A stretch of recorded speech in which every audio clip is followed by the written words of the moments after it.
భారతదేశంలో ఉన్న top scholarships గురించి ఇవాళ వీడియోలో మనం మాట్లాడుకుందాం.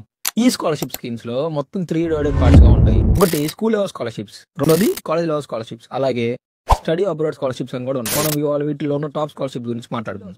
స్కూల్ లెవెల్ స్కాలర్షిప్ సంగతికి వస్తే national minimum merit scholarship NMMS, ఇది 8వ తరగతి వాళ్ళకి ప్రతి సంవత్సరం 12,000 రూపాయల వరకు వస్తుంది. అలాగే 10th క్లాస్ స్టూడెంట్స్ విషయానికి వస్తే వీళ్ళకి నేషనల్ టాలెంట్ సెర్చ్ ఎగ్జామినేషన్ అని NTSC ఎగ్జామ్ కండక్ట్ చేస్తారు. దీనిలో విజేతలకు వీళ్ళు PhD వరకు ప్రతి నెల స్టైఫండ్ ఇవ్వడం జరుగుతుంది. ఇప్పుడు కాలేజ్ లెవెల్ స్కాలర్షిప్స్ గురించి మాట్లాడదాం. ఇంటర్ తర్వాత డిగ్రీ లేదా ఇంజనీరింగ్ చదివే స్టూడెంట్స్ కోసం కూడా చాలా స్కాలర్షిప్స్ ఉన్నాయి. ఇన్స్పైర్ స్కాలర్షిప్ ద్వారా టాప్ సైన్స్ స్టూడెంట్స్ కి ప్రతి సంవత్సరం 80,000 రూపాయల వరకు స్కాలర్షిప్ రావడం జరుగుతుంది. అలాగే సెంట్రల్ సెక్టర్ స్కాలర్షిప్ ద్వారా కూడా 20% ఆఫ్ బోర్డ్ స్టూడెంట్స్ కి పర్ ఇయర్ 20,000 ఇవ్వడం జరుగుతుంది. అలాగే లేడీస్ కోసం ప్రత్యేకంగా ఉన్న ప్రగతి స్కాలర్షిప్, దీని ద్వారా లేడీస్ కి ప్రతి ఇయర్ 50,000 వరకు ఇస్తారు. ఇప్పుడు స్టడీ అబ్రాడ్ స్కాలర్షిప్ గురించి మాట్లాడుకుందాం. వీళ్ళకి నేషనల్ ఓవర్సీస్ స్కాలర్షిప్, అలాగే ఫుల్ బ్రైట్ నెహ్రూ స్కాలర్షిప్, ఇంకా కామన్వెల్త్ స్కాలర్షిప్, ఇవి మీ కళలను నిజం చేస్తాయి.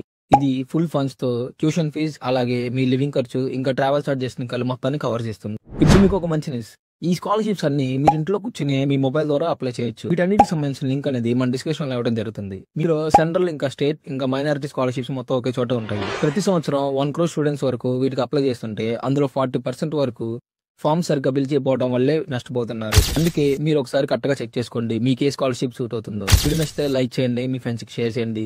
ఇలాంటి వీడియోస్ కోసం మంచిగా సబ్స్క్రైబ్ చేసుకోండి.